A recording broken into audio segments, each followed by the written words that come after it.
आप सभी प्यारे व्यूअर्स का वेलकम है वाईडी के ट्यूटोरियल क्लास में। मेरा नाम है अमन बहल। पेशे से मैं एक सरकारी ऑफिसर हूं और हिंदी मीडियम का ही स्टूडेंट रहा हूं मैं शुरू से। इन क्लासेस के ज़रिए मैं आपको बताता हूं आपकी अप्रोच क्या होनी चाहिए इंग्लिश को लेकर के एसएससी और बैंक्स की। आज सुबह का सेकंड आर्टिकल हम पढ़ने वाले हैं, नो कमेंट्स। आज के लेक्चर में टेनिस के ऊपर लिखा हुआ एक बहुत ही अजीब सी घटना हुई है उस चीज़ के ऊपर। थोड़ा सा डिफरेंट है अपना पढ़ने का तरीका। अपने क्या करेंगे, हर सेंटेंस की ग्रामर और वोकैबुलरी को अलग से लेके पढ़ेंगे। तो जितने भी आप ग्रामर रूल्स और वोकैबुलरी आज पढ़ोगे ना, अप्लाई करना है आपको इस क्विज़ पे। ये फर्स्ट क्विज़, पहले खुद से इसको ट्राई दें। ये सेकंड क्विज़, ठीक है। वीडियो के लास्ट में सॉल्यूशन मैं आपको लाइव करवा दूंगा। और हाँ, आज आपके लिए एक छोटा सा सरप्राइज़ भी है, बहुत लोगों को अच्छा लगेगा। आगे चल के बताता हूँ। अभी शुरू करते हैं क्लास को। चलिए आइए कुछ नया सीखते हैं।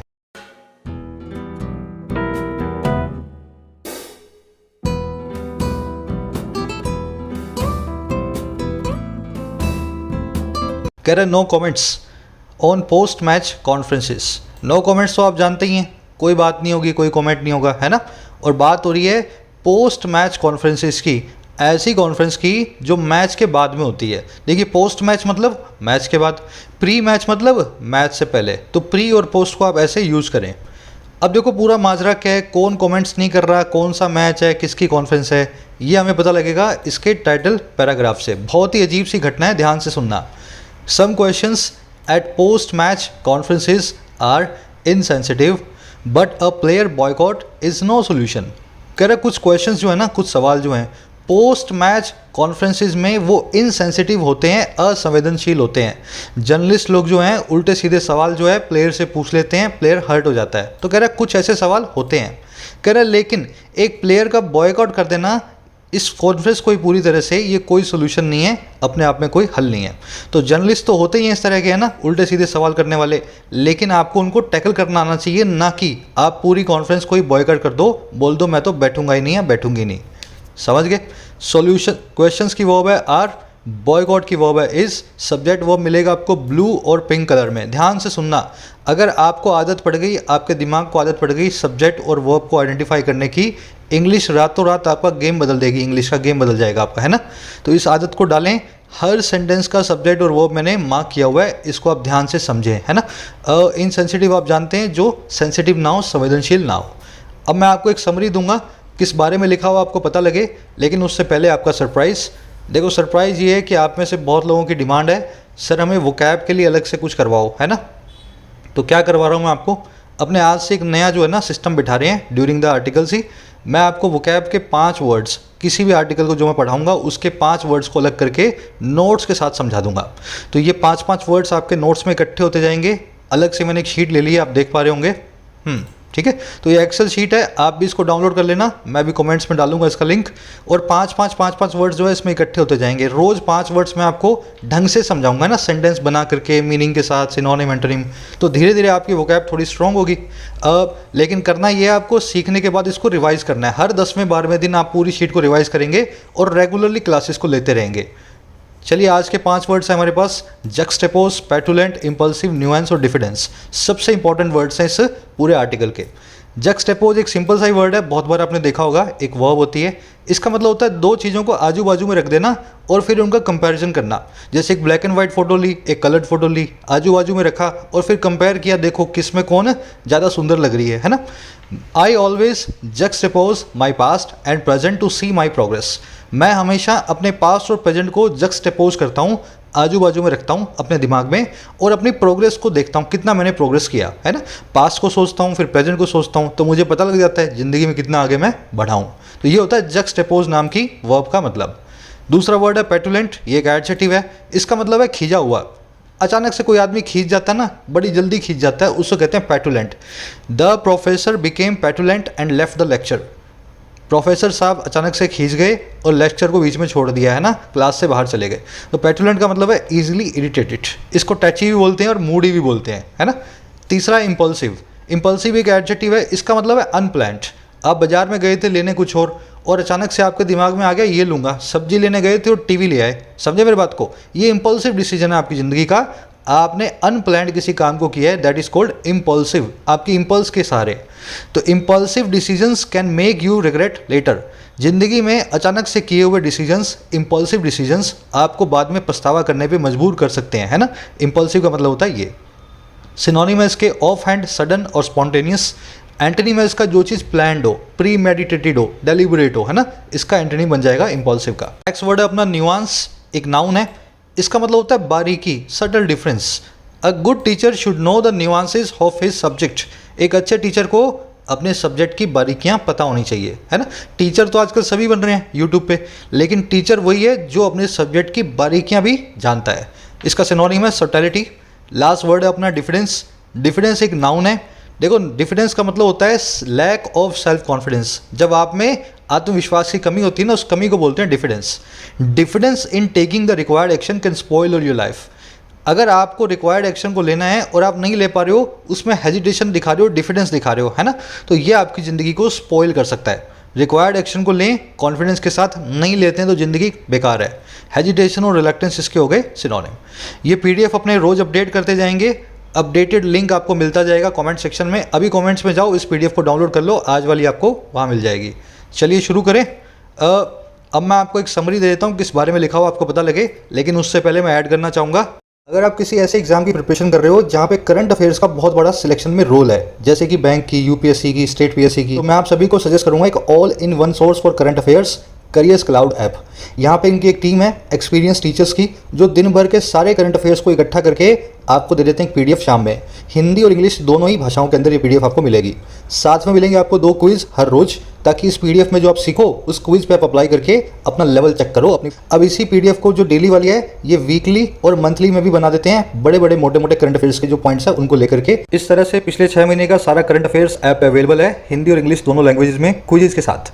इन्होंने टॉपिक वाइज भी अलग किया हुआ है, साइंस के अलग कर दिए, इकोनॉमी अलग कर दिया, बैंकिंग वालों का कैप्सूल ही अलग है, और स्टेट वाइज भी अलग अलग किया हुआ है। अगर आप स्टेट पीएससी की तैयारी कर रहे हैं, अपनी स्टेट का भी आप पढ़ सकते हैं। एक और चीज इसमें इंक्लूडेड है, बैंकिंग के डीआई और पजल्स के हाई लेवल सेट्स। ये पीओ और क्लरिकल दोनों के लिए मिलेंगे, प्री और मेंस दोनों एग्जाम्स के लिए। इस कोर्स को आप एक्सेस कर सकते हैं गूगल प्ले स्टोर से। करियर्स क्लाउड ऐप को डाउनलोड करें, ओपन करें और ऑल कोर्सेज में जाकर के करंट अफेयर्स का जो कोर्स है इसको चेकआउट करें।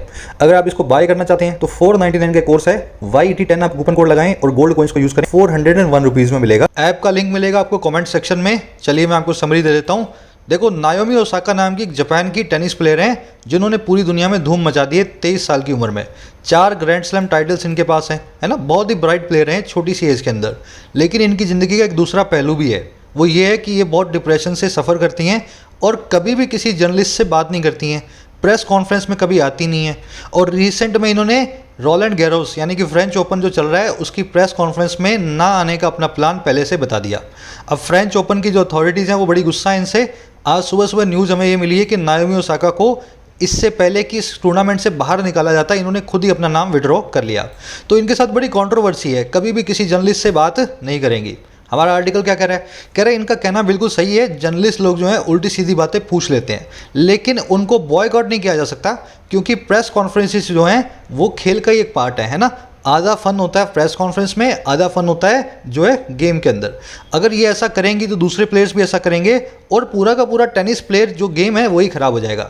तो हमारे आर्टिकल का यही कहना है कि ये कोई सोल्यूशन नहीं है। अगर आप पूरा प्रेस कॉन्फ्रेंस का बॉयकॉट ही करो, इससे आप अपना और फैंस दोनों का नुकसान कर रही हो। आपको थोड़ा सा स्ट्रॉन्ग माइंड के साथ में जर्नलिस्ट लोगों को फेस करना आना चाहिए। समझ गए? आज की टोन है बेसिकली डिसअपॉइंटेड, बड़ा ही डिसअपॉइंटेड है, बड़ा ही निराश है ये ओसाका के इस जो है बर्ताव से, और थोड़ा सजेस्टिव भी है, उसको सजेशन भी दे रहा है उनको क्या करना चाहिए। अब शुरू कर लेते हैं आर्टिकल को। कह रहा है at 23 Naomi Osaka has the tennis world at her feet. कह रहे 23 साल की उम्र में नाओमी ओसाका ने रख दिया है इसके पास सारा का सारा टेनिस का वर्ल्ड अपने कदमों में एट हर फीट। तो 23 साल के अंदर नाओमी ओसाका ने दुनिया को, टेनिस की दुनिया को अपने कदमों में झुका दिया है। नाओमी ओसाका का सब्जेक्ट हैज़ आपकी वर्ब है ना। हैज़ का मतलब है पजेस करना या ऑन करना, तो सारी दुनिया को ऑन करती है अपने पैरों में। कह रहा with 4 grand slam titles and now ranked second in the world, Osaka has tremendous brand equity. कह रहे 4 ग्रैंड स्लैम टाइटल्स के साथ और अब रैंक होने के बाद दुनिया में नंबर 2 पे। कह रहे ये जो बंदी है ना ओसाका, इसके पास ट्रिमेंडस ब्रांड इक्विटी है। अब ये ब्रांड इक्विटी क्या होता है? आपका नाम ही ब्रांड बन जाए और उसका बहुत इन्फ्लुएंस बढ़ जाए तो आपके नाम को हम बोलेंगे ब्रांड इक्विटी, है ना। जैसे सचिन तेंदुलकर अपने आप में एक नाम है, जैसे ड्वेन जॉनसन अपने आप में एक नाम है ना, ब्रांड इक्विटी है इनकी। तो कह रहे हैं इनकी बहुत ज़्यादा ब्रांड इक्विटी हो गई है, इनका नाम चलता है दुनिया में 23 साल की उम्र के अंदर। ट्रिमेंडस का मतलब होता है इनॉर्मस, जायंट या इमेंस, है ना, बहुत बड़ा। ट्रिमेंडस बहुत बड़ा एक एडजेक्टिव है। ओसाका की वर्ब है हैज़। शुरू में बहुत सिंपल है, बाद में आप बढ़ोगे तो आपको चैलेंज करेगा ये आर्टिकल, है ना। कर she also speaks her mind beyond support, be it on racism और ऑन हर मिक्सड लीनियज और being born to a Haitian father and a Japanese mother while growing up in the US United States. कह रहा है वो साथ ही साथ speak करती है अपने माइंड को, अपने मन की बात को सबको बताती है, स्पोर्ट के पार भी। मतलब गेम तो ठीक है, गेम के बाहर भी अपनी बातों को मन की बताती रहती है। कह रहे बी इट, चाहे बात हो ऑन रेसिज्म, रेसिज्म के ऊपर, नस्ल भेद के ऊपर, और या फिर बात हो उसकी मिक्स्ड लीनियज की। लीनियज का मतलब होता है ओरिजिन, एंसेस्ट्री, है ना। आपके पिता कौन थे, आपकी माता कौन थी, तो ये आपकी लीनियज बन जाएगी। चाहे बात हो मिक्स लीनियज की, जो है पैदा होने की एक हैथियन फादर और जापानीज मदर के यहाँ, और जबकि ग्रो अप होते हुए यूनाइटेड स्टेट्स में। तो इनका मिक्स है सारा सिस्टम, है ना। पिता हैती नाम की कंट्री के थे, माता जापान से आती हैं, कलर भी इनका अजीब सा होगा, अलग सा होगा थोड़ा सा, और यूनाइटेड स्टेट्स में ग्रो अप हो रही हैं। तो हर चीज़ के बारे में स्पोर्ट के पार भी अपनी बातों को बताती रहती हैं, सबको शेयर करती हैं। समझ गए सेंटेंस को। शी की वर्ब है स्पीक्स। स्पीक योर माइंड का मतलब है मन की बात, दिमाग की बात, अपनी थॉट्स को सबको बताना। बियॉन्ड का मतलब है पार। बीट का मतलब है चाहे बात हो रेसिज्म पे, चाहे बात हो मिक्स लीनियज पे, है ना। B it. लीनियज मैंने आपको बता दिया, आपका ओरिजिन, आपकी एंसेस्ट्री, कहाँ से आप पैदा हुए हो। ग्रो अप यहाँ पे प्रेजेंट पार्टिसिपल साइमल्टेनियस एक्शन, जब ये पैदा हुई तब ये ग्रो अप कर रही हैं यूनाइटेड स्टेट्स में। अब चलिए आगे बढ़ते हैं। कह it looked as though the baton of success had passed from the great Serena Williams to Osaka. कह रहा ऐसा दिखाई देता था जैसे कि, एज दो या एज इफ का मतलब है जैसे कि। कह रहा ऐसा दिखाई देता था जैसे कि जो बैटन है ना सक्सेस का, जो मशाल है सक्सेस की, कामयाबी की, वो पास कर गई है। और कहाँ से कहाँ तक, ग्रेट सेरेना विलियम्स से ओसाका तक। तो सेरेना विलियम्स ने अपनी कामयाबी जो है अब इनके जो हवाले करके सेरेना विलियम्स जो रिटायर हो गई हैं, हो जाएंगी, ऐसा देखने में हमें लगता है। समझ गए सेंटेंस को। बहुत अच्छा ग्रामर रूल है इसमें। पहले सब्जेक्ट वर्ब पकड़ लो, इट की वर्ब है लुक्ड, बैटन की वर्ब है हैड पास्ट। अब आ जाओ कॉन्सेप्ट देखते हैं एज दो का। ये हैड पास्ट क्यों लगा है, ये भी एज दो से कनेक्टेड है, ध्यान से समझें। देखो ये कॉन्सेप्ट हमने किया था मिक्स कंडीशनल वाले चैप्टर में।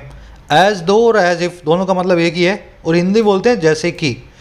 ही knows everyone as if he had been the city mayor. वो सबको जानता है जैसे कि वही सिटी का मेयर हो। कोई बंदा है आपके आसपास और सबको वो जानता है, तो आपने अपने दोस्त से बोला यार ये तो सबको जानता है यहाँ पे, कहीं ऐसे जानता है कि जैसे कि यही सिटी का मेयर है, यहाँ का कोई नेता है, कोई एमएलए, कोई एमपी है ना। इस तरीके से आप एक सेंटेंस बना रहे हो। अब एज इफ के कुछ रूल्स हैं यूज़ करने के, क्योंकि ये इफ लग गया, कंडीशनल बन गया है, तो मिक्स्ड कंडीशनल रूल्स इस पर अप्लाई होते हैं। तो पहला रूल क्या है, एज इफ से पहले आपको वर्ब देखनी है किस टेंस में है। अगर प्रेजेंट टेंस में है तो आगे एज इफ के आपको या तो लगाना है V1 या लगानी है V2।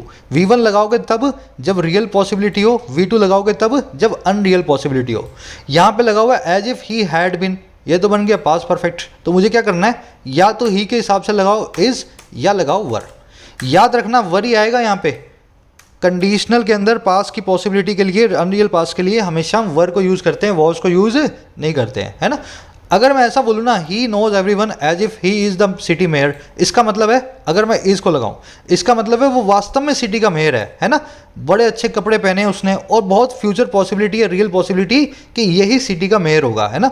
और यहाँ पे मान लो अगर वर लगा रहा हूँ, इसका मतलब पता क्या है, कोई चाय वाला है, कोई छोटा मोटा आदमी है, सबको जानता है, कोई पॉसिबिलिटी नहीं है सिटी मेयर होने की, इसलिए मैं वर लगा के बताऊंगा। ये चाय वाला है, सबको जानता है, जैसे कि सिटी का मेयर हो। समझ गए ना, दोनों ही सही हैं। ये लगेगा फर्स्ट कंडीशनल के हिसाब से, ये लगेगा सेकंड कंडीशनल के हिसाब से। सेंटेंस का मीनिंग बदल जाएगा दोनों के लगते ही, बस पास्ट टेंस नहीं आएगा, दोनों में से एक को चूज करना है, ठीक है। अब यहाँ देखो, she knew everyone as if she had been the city mayor. अब क्या हुआ यहाँ पे, यहाँ हैज इफ से पहले लग गया आपका पास्ट टेंस। पास्ट टेंस के केस में क्या करना है, आप यहाँ पे यूज करेंगे हैड बिन को। अगर पॉसिबिलिटी रियल है तो, और अगर अनरियल पॉसिबिलिटी है तो यूज़ करें वर्ब की सेकंड फॉर्म को। आपको याद है अनरियल फ्यूचर के लिए हमेशा वर्ब की सेकंड फॉर्म ही आती है और कुछ नहीं आता। तो वो सबको जानती थी जैसे कि वही सिटी की मेयर रही हो। ये हैड बिन यहाँ पे बिल्कुल ठीक है, अगर वही मेयर थी तो। और अगर उसके मेयर होने के कोई चांसेस नहीं थे तो मैं यहाँ अगेन लगाऊंगा वर को। नेक्स्ट सेंटेंस देख लो, she knew everyone as if she had been living here for centuries. वो सबको जानती थी जैसे कि वो सैकड़ों सालों से वहीं रह रही थी।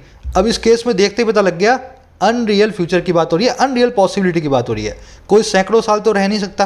तो अब इस केस में हैड बिन लगेगा ही नहीं, यहाँ पे सिर्फ और सिर्फ वर आएगा, एक ही चॉइस आपके पास है। समझ गए ना, अनरियल हो तो V2, रियल हो तो प्रेजेंट टेंस के साथ में V1 और पास्ट टेंस के साथ में हैड प्लस V3 अगर रियल की बात हो, है ना। यहाँ भी यही हुआ है, as the success of the baton had passed from the great Serena Williams. यहाँ पे क्यों लगा है, क्योंकि लुक्ड लगा हुआ है, इसको लगता है रियल पॉसिबिलिटी है, इसने हैड प्लस V3 को यूज किया हुआ है। समझ गए। कह रहे yet the Japanese star's fresh halo suffered dent with her media boycott in current French Open at Paris. कह रहा फिर भी इस जैपनीज स्टार की जो फ्रेश हेलो है, हेलो का मतलब होता है इसका चार्म, इसकी ओरा, है ना, इसके आसपास का जो इसका व्यक्तित्व है। कह रहा है फिर भी इसका जो नया नया हेलो है, जो चार्म है, उसको सफ़र हो गया एक डेंट, बड़ी ही चोट। और कब, उसके मीडिया बॉयकॉट में, हाल में चलते हुए फ्रेंच ओपन के अंदर, पेरिस के अंदर जो चल रहा है। तो बड़ा ही इसकी इमेज को झटका लगा है इस बॉयकॉट के कारण। हेलो की वर्ब है सफर्ड, डेंट का मतलब होता है चोट, डैमेज, हर्ट। फ्रेंच ओपन एक टूर्नामेंट का नाम है, प्रॉपर नाउन है, एफ भी बड़ा है और ओ भी बड़ा है ना। चलो आगे बढ़े। कह रहा है shooting the messenger is a petulant attribute that crops up in politics, sports and arts. कह रहे शूट द मैसेंजर करने का जो काम है, शूटिंग द मैसेंजर का मतलब होता है मीडिया वालों को बॉयकॉट करना, मीडिया वालों को गाली देना, है ना, मीडिया वालों को क्रिटिसाइज करना, है ना। तो कह रहा है कि जो मीडिया से लड़ाई झगड़े का जो काम है ना, शूटिंग द मैसेंजर का काम है, ये एक बहुत ही पेटुलेंट एट्रीब्यूट है। एट्रीब्यूट मतलब फीचर, पेटुलेंट का मतलब है चिढ़ से भरा हुआ। ये तभी होता है जब आप चिढ़ से भरे होते हो, और ये हमेशा क्रॉप अप होता है, ये हमेशा इमर्ज होता है, अपीयर होता है स्पोर्ट्स में, पॉलिटिक्स में और आर्ट्स के अंदर। अक्सर आप देखोगे स्पोर्ट्समैन, आर्टिस्ट और पॉलिटिशियन जो हैं मीडिया वालों से लड़ जाते हैं, जो है झगड़ जाते हैं, शूट द मैसेंजर का काम करते हैं। समझ गए। शूट द मैसेंजर को देख लेना, इसका मतलब आपको बता दिया मैंने, ये फ्रेज बना है। मान लो मैसेंजर आपके पास बैड न्यूज़ लेकर के आए सामने वाली पार्टी का, और आप मैसेंजर को गोली मार दो, है ना। जो न्यूज़ लेकर के आया था मीडिया वाला, जो सवाल पूछ रहा है आपसे, उस सवाल से गुस्सा नहीं हो, आप मीडिया वाले से गुस्सा हो गए, सवाल पूछने वाले से। इसको बोलते हैं शूट द मैसेंजर। पेटुलेंट मैंने आपको पहले सिखाया था, ईजिली इरिटेटेड, टैची हो, मूडी हो, है ना। एट्रीब्यूट का मतलब होता है फीचर, क्रॉप अप का मतलब होता है किसी चीज़ का अपीयर होना, मेटेरियलाइज होना, इमर्ज होना, उभर करके आना। शूटिंग जेरेंट की वर्ब है एज, दैट की वर्ब है क्रॉप्स अप। आगे बढ़े। कह रहा often these are impulsive reactions to a bad day at work. कह रहा अक्सर ये जो होते हैं ना, ये इम्पल्सिव रिएक्शन होते हैं। इम्पल्सिव मैंने आपको बता दिया ना, सोच समझ के ना हो, अचानक से हो जाए, सडन। तो कह रहा है अक्सर ये अचानक से होने वाली रिएक्शन होती है, प्रतिक्रिया होती हैं जब आपका खराब दिन होता है वर्क पे। आप मैच हार गए, आप इलेक्शन हार गए, आपकी फिल्म फ्लॉप हो गई। जब ऐसा दिन आप फेस करते हो तभी आप मीडिया वालों से लड़ते झगड़ते हो, अक्सर ये इसी वक्त होता है। दीज की वर्ब है आर, इम्पल्सिव आप सीख चुके हैं, इसका उल्टा होता है प्री मेडिटेटेड, जो पहले से प्लान्ड हो, प्री मेडिटेटेड, है ना। कह रहा the old tennis press conference was skipped in the past with Serena Novak जोकोविच being guilty of such violation. कह रहा ये जो एक ओड का मतलब होता है कभी तेरी, सारी की सारी नहीं, ओड मतलब अलग अलग से, है ना। तो कह रहा है एक सेपरेट अलग अलग टेनिस की प्रेस कॉन्फ्रेंस जो है वो स्किप की गई हैं पास के अंदर, सेरेना और जोकोविच के गिल्टी होने के साथ ही इन वॉयलेशंस के। तो पहले सेरेना विलियम्स भी कर चुकी है और जोकोविच भी कर चुका है प्रेस कॉन्फ्रेंस को अलग अलग जगह पे, अलग अलग वक्त पे बॉयकॉट। समझ गए। कॉन्फ्रेंस की वर्ब है वॉज स्किप्ड, पास्ट टेंस में, पास्ट रेफरेंस टेंस के अंदर पैसिव वॉइस। गिल्टी के बाद में ऑफ आएगा, अक्यूज के बाद में ऑफ आएगा, है ना। चार्ज के बाद में विद आएगा, एक्विट के साथ में ऑफ आएगा, एक्सोनरेट के साथ में फ्रॉम आएगा। ये सब के सब मैं आपको बार बार इसलिए करवाता हूँ क्योंकि क्राइम से रिलेटेड है और इनको आपको एक साथ ही पकड़ के याद रखना है। चार्ज का मतलब है किसी पे आरोप लगाना, गिल्टी का मतलब भी है वही, अक्यूज का मतलब भी है वही, एक्विट का मतलब है बाइज्जत बरी करना, और एक्सोनरेट का मतलब भी है बाइज्जत बरी करना। याद रखें इन फिक्स प्रपोजिशंस को। चलिए आगे बढ़ते हैं। कह रहा but what makes it worse for Osaka is her premeditated stance revealed through her message before the French Open। कह रहे लेकिन ओसाका के केस में क्या अलग है। कह रहे जो चीज़ बनाती है इसको और ख़राब ओसाका के लिए वो है उसका प्रीमेडिटेटेड स्टैंस, उसका पहले से सोचा समझा, प्रीमेडिटेटेड पहले से इंटेंशन बनाया हुआ वो स्टैंस, वो वाला पोजीशन जो रिवील हो गई उसके मैसेज से, और कब, फ्रेंच ओपन से पहले। अच्छा मैसेज क्या था, I am not going to do any press conference during Roland Garros. मैं नहीं करने वाली हूँ कोई भी प्रेस कॉन्फ्रेंस को रोलैंड गैरोस के दौरान, फ्रेंच ओपन के दौरान। फ्रेंच ओपन का दूसरा नाम है रोलैंड गैरोस, समझ गए? तो इनके लिए ये गलत हो गया, इन्होंने सोच समझ के प्रेस को बॉयकॉट किया है। सेरेना और जोकोविच ने जो किया था वो तो गुस्से में आके किया था, है ना, उनको माफ़ी मिल जाएगी, इनको नहीं मिलेगी। अब आ जाओ सेंटेंस में देखने वाली चीज़ें। वर्ड मेक्स इट वर्स, ये पूरे क्लोज की वर्ब है इज, है ना। क्लोज और फ्रेज पे मैं पीपीटी बना रहा हूँ, थोड़ा सा लेंथी टॉपिक है, 1-2 दिन में आपको जो है ना वीडियो मिल जाएगी क्लोज, फ्रेज और कंजंक्शन की। प्री मेडिटेटेड आप देख चुके हैं ऊपर, इंपल्सिव का बिल्कुल उल्टा है, डेलिबरेट, इंटेंशनल हो, विलफुल हो, प्लान्ड हो। स्टैंस का मतलब होता है पोजीशन, रिवील्ड एक एडजेक्टिव है, वो वाला स्टैंस जो रिवील हुआ, सबके सामने आया, है ना। वर्ब की थर्ड फॉर्म अकेले आ जाए तो पास्ट पार्टिसिपल एडजेक्टिव का काम करती है। Karachi also juxtaposed her cold shoulder of the media with mental health issues, hinting that journalists tend to exacerbate the fragile mind of athletes, especially those who lost a match. उसने साथ ही साथ juxtapose कर दिया। अभी आपने ऊपर समझा juxtapose को, दो चीज़ों को एक साथ में रखना कंपैरिजन के लिए। कह रहा उन्होंने साथ साथ में आजू बाजू रख दिया अपने कोल्ड शोल्डर को, ठंडे कंधे को। कोल्ड शोल्डर का मतलब होता है डिसरिगार्ड, जब आप किसी चीज़ पे कंधे झटक देते हो ना, ठंडा होकर के एकदम डिसरिगार्ड कर देते हो, कह देते हो मुझे कोई मतलब नहीं है। तो कह रहा है अपने डिसरिगार्ड को किसके लिए? मीडिया के लिए। इन्होंने कर दिया जक्सटेपोज, साथ में रख दिया, और किसके साथ में रखा? मेंटल हेल्थ इश्यूज के साथ में, है ना। और कैसे रखा? हिंट करते हुए कि जर्नलिस्ट जो हैं उनकी आदत होती है, टेंड टू होते हैं वो एक्सेसरबेट करने में और ख़राब बनाने में कमज़ोर दिमागों को, माइंड्स को, एथलीट्स के, और ख़ास करके वो वाले एथलीट्स जो लूज़ कर जाते हैं एक मैच को, जो हार जाते हैं एक मैच को। तो ऐसा इन्होंने किया। इन्होंने बोला कि मेरा जो मीडिया को बॉयकॉट करना है ना, उसका रीज़न क्या है? मेंटल हेल्थ इश्यूज़ हैं, क्योंकि मैं इन हेल्थ इश्यूज़ से बहुत ज़्यादा ग्रसित हूँ, सफ़र कर रही हूँ, और ये जर्नलिस्ट बड़े ख़राब होते हैं, हमारे जैसे ही एथलीट्स को ये बहुत परेशान करते हैं प्रेस कॉन्फ्रेंस में, मैं इनसे बात करने को तैयार नहीं हूँ। समझ गए? शी की वो होगी जक्सटेपोज, कोल्ड शोल्डर मतलब डिसरिगार्ड, हिंटिंग यहाँ पे प्रेजेंट पार्टिसिपल साइमल्टेनियस एक्शन। जब ये जक्सटेपोज कर रही थी उसी वक्त ये हिंट भी कर रही थी, है ना, दो काम एक साथ हो रहे थे। जर्नलिस्ट की वो पे टेंट टू आप जानते हैं, किसी काम की आपको आदत होना। एक्सेसरबेट का मतलब होता है चीज़ों को ख़राब बनाना, मेक मैटर्स वर्स, है ना, इरिटेट करना, लोगों को चिढ़ाना। फ्रेजिल का मतलब होता है बहुत सेंसिटिव या बहुत कमज़ोर, जैसे कोई कांच की चीज़ है वो फ्रेजिल होती है ना, बहुत सेंसिटिव भी है, वो हाथ लगाओगे गिराओगे तो टूट जाएगी। डेलिकेट, सेंसिटिव या वीक फ्रेजिल होता है। चलो आगे बढ़ेंगे। कर in one fell swoop Osaka ignored nuance, dished out a lame excuse and trivialised the serious issue of mental health.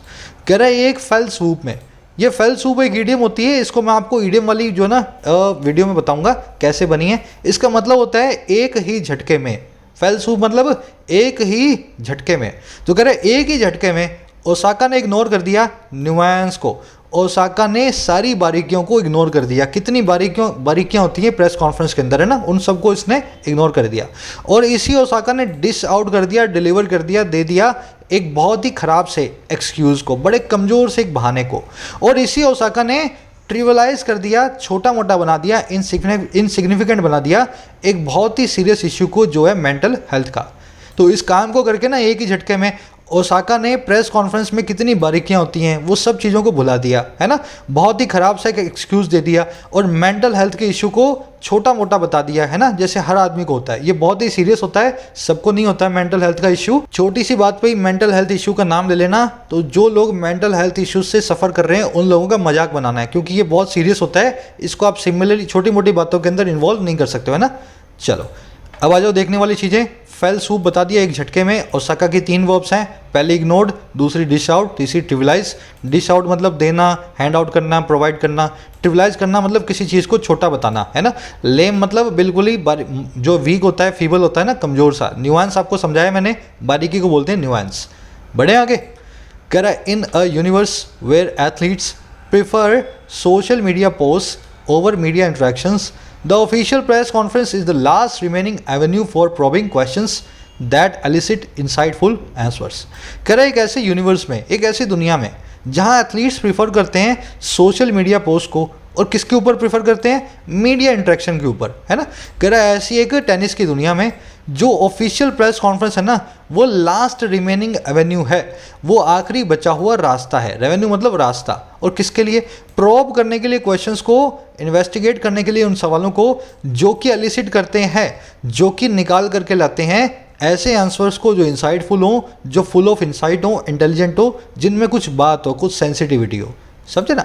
तो कह रहे एक ऐसी दुनिया में जहाँ पे एथलीट्स जो है ट्विटर फेसबुक ज़्यादा चलाते हैं, मीडिया से कम बात करते हैं, प्रेस कॉन्फ्रेंस आखिरी रास्ता बचा है उन सवालों को पूछने का जिनसे कुछ अच्छे जवाब निकलें, इनसाइटफुल आंसर्स निकले। समझ गए सेंटेंस को? अब आ जाओ देखने वाली चीज़ें। एथलीट्स की वर्ब है प्रीफर, सेंटेंस में एक एरर है, पहले आप बताओ फिर मैं बताता हूँ। ऑफिशियल प्रेस कॉन्फ्रेंस की वर्ब है इज, दैट की वर्ब है एलिसिट। प्रोब करना मतलब इन्वेस्टिगेट करना, लुक इनटू करना। एवेन्यू का मतलब होता है रास्ता, पाथ या चैनल, है ना, किसी काम को करने का जो है तरीका। एलिसिट का मतलब होता है किसी चीज़ को ब्रिंग आउट करना, ड्रॉ आउट करना। जब मैं आपसे एलिसिट कर रहा हूँ एक आंसर को, तो मैं आपसे आंसर को उगलवाने की कोशिश कर रहा हूँ ना। हिंदी बोलते हैं एलिसिट को उगलवाना, उगलवाना। इंसाइटफुल मतलब जिसमें इंसाइट हो, इंटेलिजेंस हो, है ना, अच्छे आंसर्स हो, उल्टे सीधे जवाब ना हो, इंसाइटफुल। अब देखो इसमें एरर क्या है। देखो ये एरर नहीं है, पहले अपने दिमाग में बिठा लो। प्रीफर के साथ में ओवर आता है, लेकिन आता था पुरानी इंग्लिश में। आजकल की स्टैंडर्ड इंग्लिश में प्रीफर के साथ में ओवर यूज़ नहीं होता। तो ये सारे आपने ग्रुप्स देखे होंगे वर्ब्स के और एडजेक्टिव्स के, जिनके साथ में कंपैरिजन के लिए हमेशा टू आता है। Prefer, prior, superior, inferior, senior, junior, anterior और पोस्टीरियर। प्रीफर को छोड़ दो, बाकी सबके सब एडजेक्टिव्स हैं, है ना। अब देखो, I prefer tea to over या देन कॉफ़ी। मैं प्रीफर करता हूँ टी को कॉफ़ी के बजाय। अब ध्यान देकर बताओ मुझे कंपैरिजन के लिए क्या लगाऊं। देखो देन तो आएगा नहीं, या तो आएगा ओवर या आएगा टू। एसएससी बैंक्स इंग्लिश के हिसाब से आप टू को लगाएं, ओवर लगाना अब हमने बंद कर दिया है, पुरानी इंग्लिश में आता था, है ना। गलत नहीं है ओवर, लेकिन आजकल यूज़ नहीं होता है। तो I prefer tea to coffee, ऐसे ही आप यूज़ करेंगे। अब इसको देखो, I prefer to exercise to over या देन टू वॉच टीवी। मैं प्रीफर करता हूँ एक्सरसाइज करना टीवी देखने की बजाय। यहाँ पे टू लगा के ना आए। अगर आपने टू लगाया तो ऐसा बन जाएगा सेंटेंस, देखो ध्यान से। I prefer to exercise to to watch TV, मतलब टू टू टू ही चलता रहेगा पूरे सेंटेंस में। ऐसे केस में जब दो इन्फिनिटिव्स को कंपेयर करना हो प्रीफर के साथ में, तो क्या लगाते हैं? याद होना चाहिए सबको, रादर देन। ठीक है, तो इसका एक एक्सेप्शन भी है, वो याद कर लेना। इन्फिनिटिव्स को मैच करवाओ तो प्रीफर के साथ में रादर देन, अदरवाइज आप लगाएं हमेशा टू को। चलो आगे बढ़े। इस बंदे ने क्या किया, यहाँ पे ओवर लगा दिया है, पुरानी इंग्लिश यूज़ करता है हमारा एडिटर। चलो आगे बढ़ेंगे। कर प्लेयर जर्नलिस्ट इंटरेक्ट, ये पुरानी इंग्लिश यूज़ भी करते होंगे, ये इतने पुराने होते हैं, 60-65 साल के, है ना। आजकल की एसएससी बैंक्स इंग्लिश इनको कोई ज़्यादा मतलब है नहीं। कर player journalist interactions are the only substitute for source based influences that colour the narrative. कर प्लेयर और जर्नलिस्ट की इंटरेक्शंस जो हैं वो महज सब्सिट्यूट ही है, वो महज एक ऑल्टरनेटिव ही है, एक विकल्प ही है। और किसका? सोर्स बेस्ड इन्फ्लुएंसेस का, जो कि कलर करते हैं नैरेटिव को, जो पूरी कहानी को एक सही कलर देते हैं। अब इसका मतलब क्या है? देखो आपको कुछ सोर्सेज से पता लगेगा कि इस बार सेरेना विलियम्स ये करने वाली है, इस बार तेंदुलकर ये वाला शॉट खेलेंगे, अगर का ये कहना है इस बार ये होना चाहिए, है ना। सोर्स बेस्ड आपको इन्फ्लुएंसेस मिलते हैं। तो कह रहे हैं जो प्लेयर जर्नलिस्ट की जो इंटरेक्शन होती है ना, वास्तव में जो बातचीत होती है जर्नलिस्ट और प्लेयर की, वो सिर्फ इस इन्फ्लुएंस का एक सब्स्टिट्यूट ही है ना। जो हमने सूत्रों के हवाले से सुना है वो सीधे सीधे प्लेयर से पूछा जाए, बस यही उसका सब्स्टिट्यूट का काम करता है। और ये इन्फ्लुएंसेस वो इन्फ्लुएंसेस होते हैं जो मैथ से पहले की पूरी कहानी को कलर करते हैं। नैरेटिव का मतलब है स्टोरी, कलर द नैरेटिव का मतलब है एक रंग बिरंगी स्टोरी बनाना जिसको सुन के सबको मजा आए, है ना। मैच से पहले अगर का ये मानना है तेंदुलकर ये करने वाले हैं इस मैच में। चलिए, सब्स्टिट्यूट का सिनोनिम होता है ऑल्टरनेटिव, और एक दूसरा वर्ड है ऑल्टरनेट। ऑल्टरनेट का मतलब होता है एक छोड़ के, ऑल्टरनेटिव का मतलब होता है एक विकल्प।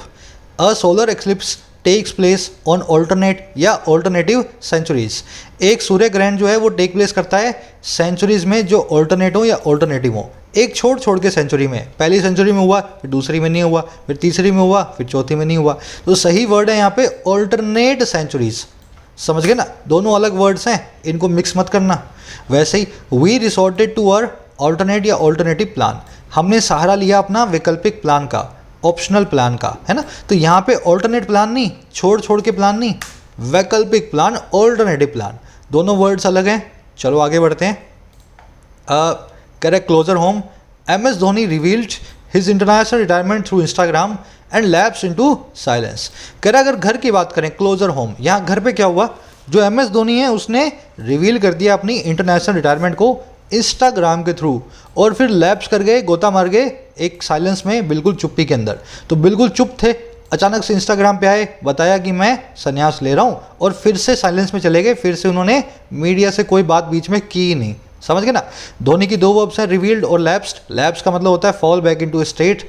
अगर आप साइलेंस में लैप्स हो रहे हैं तो आप चुप हो गए हैं, अगर आप समाधि में लैप्स हो रहे हैं तो आप संत बन गए हैं ना। लैप्स वर्ड आप ऐसे यूज़ करते हैं किसी भी स्टेट में जाने के लिए। कह रहे sport bodies have sensed this difference and in the cricket World Cup और a Grand Slam event the post match conference is a contractual application. कह रहे जो स्पोर्ट्स बॉडीज हैं उन्होंने सेंस कर लिया है, पहचान लिया है इस डिफिडेंस को, इस लैक ऑफ सेल्फ कॉन्फिडेंस को, इस हेजिटेंसी को, है ना, इस झिझक को। और कह रहा है और क्रिकेट के वर्ल्ड कप में या फिर ग्रैंड स्लैम इवेंट में मैच के बाद होने वाली जो कॉन्फ्रेंस है वो एक कॉन्ट्रैक्ट का ऑब्लिगेटरी पार्ट है, रिस्पॉन्सिबिलिटी है आपकी कॉन्ट्रैक्ट के हिसाब से कि आपको कॉन्फ्रेंस में बैठना ही पड़ेगा। समझ गए। अब बॉडीज की वर्ब है हैव सेंस्ड, डिफिडेंस आप देख चुके हैं, lack of self confidence, insecurity, reluctance, आपकी झिझक। मैच कॉन्फ्रेंस की वर्ब है इस। ऑब्लिगेशन मतलब रिस्पॉन्सिबिलिटी, कमिटमेंट, आपकी जिम्मेदारी। कॉन्ट्रैक्चुअल मतलब जो रिलेटेड हो किसी कॉन्ट्रैक्ट से। कह रहा है in this era of click bait headlines it is not all that all fourth state members are perceptive. कह रहे इस युग में जिसमें क्लिक बेट हेडलाइंस होती हैं, आप जब तक किसी हेडलाइन में कुछ सनसनीखेज नहीं होगा आप उसको क्लिक नहीं करोगे, है ना। यूट्यूब पे भी यही होता है। तो कह रहा है कि युग आ गया जिसमें हेडलाइंस और हर चीज़ क्लिक बेटी होती है, सनसनीखेज होती है। तो कह रहा है ये नहीं होता, इट इज़ नॉट दैट कि सभी के सभी फोर्थ स्टेट के जो मेंबर्स हैं, सभी के सभी मीडिया के जो मेंबर्स हैं वो परसेप्टिव हों, वो सेंसिटिव हों या संवेदनशील हो। फोर्थ स्टेट या फोर्थ पिलर बोलते हैं डेमोक्रेसी में मीडिया को। पहला पिलर होता है व्यवस्थापिका लेजिस्लेटिव, दूसरा होता है कार्यपालिका एग्जीक्यूटिव, तीसरा होता है न्यायपालिका जुडिशरी, और चौथा पिलर बोलते हैं हम फोर्थ स्टेट डेमोक्रेसी में मीडिया को। तो कह रहे हैं इस एरा के अंदर सनसनीखेज बातें होती हैं, सभी के सभी संवेदनशील नहीं है। मेंबर्स की वर्ब है आर। परसेप्टिव का मतलब है सेंसिटिव, इंसाइटफुल, संवेदनशील। क्लिक बेटी आप जानते हैं। कह रहे there have been instances of the odd insensitive question but the athlete can always offer a counter or stick to a no comments response। कह रहा हमेशा से इंस्टेंसेस रहे हैं, हमेशा से एग्जाम्पल रहे हैं उस अजीब से अलग से इनसेंसिटिव सवाल के, लेकिन एथलीट जो है हमेशा ऑफर कर सकता है या तो एक जवाब काउंटर सामने से, और या फिर वो स्टिक टू कर सकता है, वो जुड़ा हुआ रह सकता है नो कमेंट्स वाले रिस्पॉन्स से। तो हर जर्नलिस्ट के कभी ना कभी उल्टे सीधे सवाल पूछने की इच्छा होती है और वो पूछ भी लेता है ना, पर एथलीट जो है हमेशा या तो जवाब दे दे ढंग से, एक जो ढंग से जर्नलिस्ट को चुप करवाने वाला है ना, काउंटर दे दे, या फिर वो यूँ बोल दे नो कमेंट्स, अपने जवाब देने से मना कर दे। समझ गए। इंस्टेंसेस की वर्ब है हैव बीन, एथलीट की वर्ब है कैन ऑलवेज ऑफर। इंसेंसिटिव आप जानते हैं, स्टिक के बाद में टू आता है, जिस भी चीज़ से आप स्टिक टू करेंगे आप उसी के साथ में चिपके रहेंगे और टू लगा के बताएंगे जिससे आप स्टिक टू कर रहे हैं, है ना। कह रहा ओसाका डिसाइडिंग टू कॉन्स्टेंटली पे a fine for not honouring her media commitments at the French Open has set a terrible precedent and it is fitting that the consortium of Grand Slams have hinted at harsher measures including ejecting her from the tournament। अब ये Osaka क्या लगातार fine देती है हर match conference को, जो है post match की कॉन्फ्रेंस को पहले तो बॉयकॉट करेगी और बाद में 10-15 हज़ार डॉलर का फाइन भी दे देगी। तो कह रहा है ओसाका का डिसाइड करने का काम जो है कॉन्स्टेंटली बार बार फाइन पे करने का, किस लिए, ऑनर ना करने के लिए मीडिया की कमिटमेंट्स को, है ना, अपना जो कमिटमेंट है मीडिया के साथ बातचीत करने का उसको पूरा ना करने के लिए। और कहाँ पे, फ्रेंच ओपन में। कह रहा है इसने सेट कर दिया एक बहुत ही ख़राब मिसाल को, प्रेसिडेंट को, और कह रहा है ये बड़ा ही फिटिंग है, ये बिल्कुल ठीक है अगर कंसोर्शियम ऑफ ग्रैंड स्लैम्स हैं, ग्रैंड स्लैम्स की जो अथॉरिटी है, अगर वो हिंट कर दिया उन्होंने बहुत ही कड़े मेजर्स को, जिसमें शामिल है इजेक्ट कर देना, बाहर निकाल देना उसको इस टूर्नामेंट से। तो कह रहा है बार बार ये जो कर रही है ना ओसाका, बड़ा ख़राब इन्होंने मिसाल बना दी है, और फ्रेंच ओपन में ऐसा करके इनको अगर बाहर भी निकाल दिया जाए इस वजह से, तो ये अपने आप में कुछ गलत नहीं होगा, बहुत ही फिटिंग होगा, है ना, बहुत ही सही होगा। अब आ जाओ देखने वाली चीज़ें। ओसाका हैज़ सेट, ओसाका की वर्ब है हैज़ सेट। ऑनर करना मतलब पूरा करना किसी कमिटमेंट को। डिसाइडिंग यहाँ पे पार्टिसिपल है, ओसाका जो कि डिसाइड कर रही है बार बार फाइन को पे करना, है ना। इट की वर्ब है इज, फिटिंग मतलब बिल्कुल सही हो। कंसोर्शियम की वर्ब है हैव हिंटेड, है ना। ये कंसोर्शियम जो है ना, ये एक आप यूँ समझो एक ग्रुप है और कलेक्टिव नाउन की तरह बिहेव कर रहा है, इसमें मेंबर्स ने अलग अलग मेंबर्स ने हिंट किया है ना, पूरे कंसोर्शियम ने हिंट नहीं किया है, इसलिए वर्ब को हमने प्लूरल लगाया है। इजेक्ट करना मतलब बाहर निकालना, थ्रो आउट करना, डिसमिस करना। अब यहाँ पे कॉन्सेप्ट मैं आपके साथ डिस्कस करूंगा प्रेसिडेंट और प्रेसिडेंस का। दोनों वर्ड देखने में एक जैसे हैं लेकिन मीनिंग अलग है। प्रेसिडेंट का मतलब होता है एक परफेक्ट एग्जाम्पल, प्रेसिडेंस का मतलब होता है प्रायोरिटी, किसी चीज़ के लिए प्राथमिकता।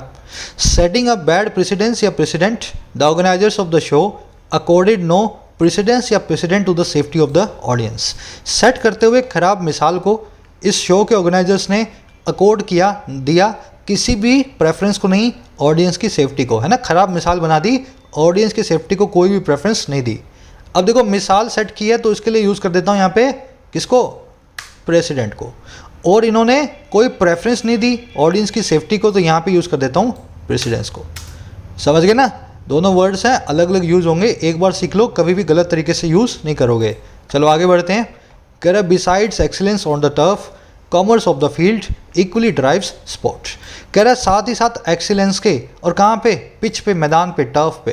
कह रहा है टर्फ पे बहुत अच्छे तरीके से एक्सीलेंस के साथ साथ जो कॉमर्स है, जो व्यापार है, फील्ड के बाहर भी वो इक्वली ड्राइव करता है स्पोर्ट को, किसी भी स्पोर्ट को आगे बढ़ाता है। खाली स्पोर्ट जो है प्लेयर की परफॉर्मेंस से नहीं चलता है, उसमें पैसा भी बहुत ज़रूरी है। कॉमर्स जो है ना, जो फील्ड के बाहर जो कॉमर्स है, जो व्यापार है, वो स्पोर्ट को आगे बढ़ाता है उतना ही तरीके से आगे। समझ गए। बिसाइड्स एक जो यहाँ पे प्रपोजिशन है, एक्सीलेंस इसका ऑब्जेक्ट है, कॉमर्स की वर्ब है ड्राइव्स। चलिए आगे बढ़ते हैं। ऑफ द फील्ड मतलब मैदान के बाहर, टर्फ का मतलब होता है मैदान, है ना, इसको आप फील्ड बोल दो, पिच बोल दो। कह रहा है corporate sponsors who get some play through advertorial material as background screen in the press conference are obviously aggrieved. कह रहा है कॉर्पोरेट स्पॉन्सर जो हैं, इवेंट में पैसा डालने वाली जो कंपनियां जो हैं, जिनको खेलने का मौका मिलता है एडवर्टोरियल मटेरियल के थ्रू, है ना, एडवर्टाइजमेंट वाले मटेरियल के थ्रू, और कैसे, बैकग्राउंड के तौर पे, बैकग्राउंड स्क्रीन में, और कब, प्रेस कॉन्फ्रेंस में। कह रहा है वो ऑब्वियसली एग्रीव्ड हैं, वास्तव में बड़ा दुखी हैं वो, है ना, डिस्ट्रेस्ड है। इतना बड़ा स्टार है, वही तो आया नहीं प्रेस कॉन्फ्रेंस में, तो जिन्होंने पैसा लगाया था, अपना बैनर पीछे लगाया था, वो सब के सब परेशान है कि हमें तो खेलने का मौका ही नहीं मिला, है ना, हमें तो पैसा कमाने का मौका ही नहीं मिला। समझ गए।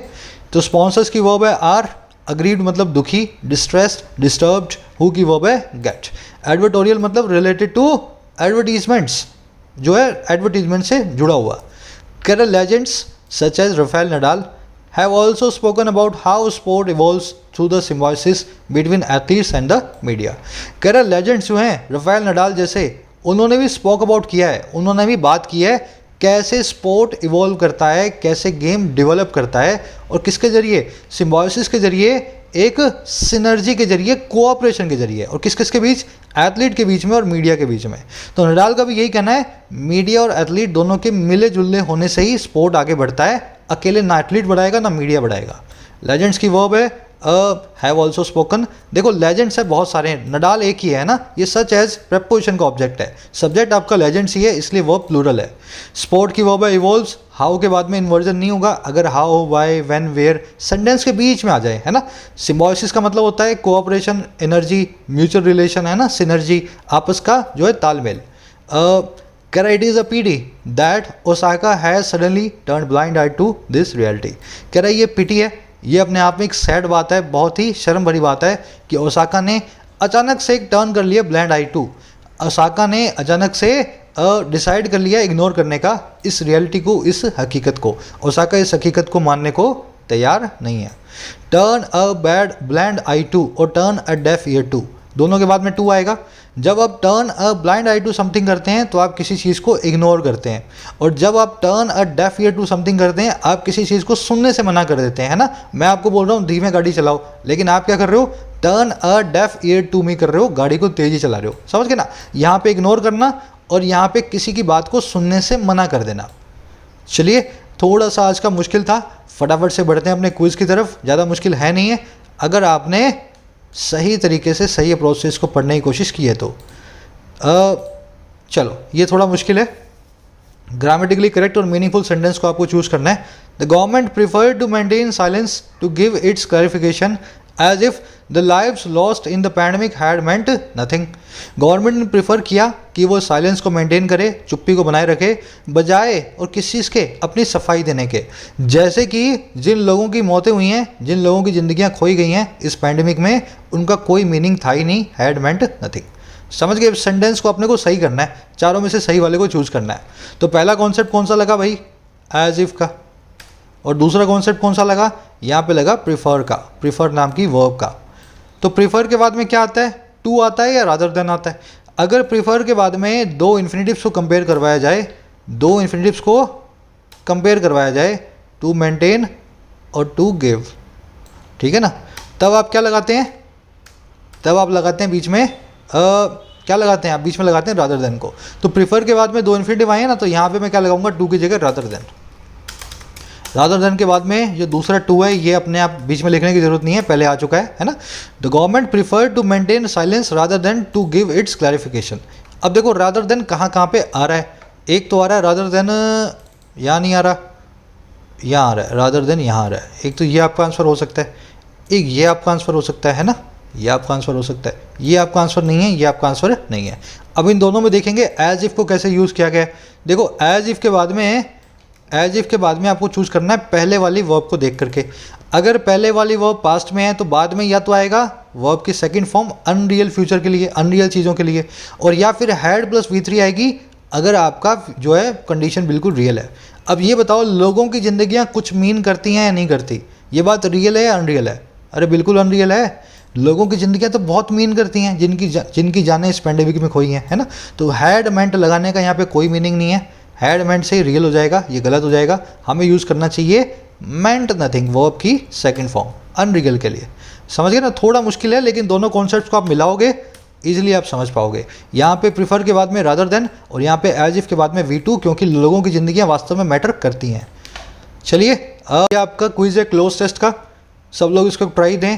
फर्स्ट कमेंट से इसके आंसर को निकाल लेना और मेरे आंसर से मैच करना। एक्सप्लेनेशन भी मैं डाल देता हूँ आंसर के साथ में।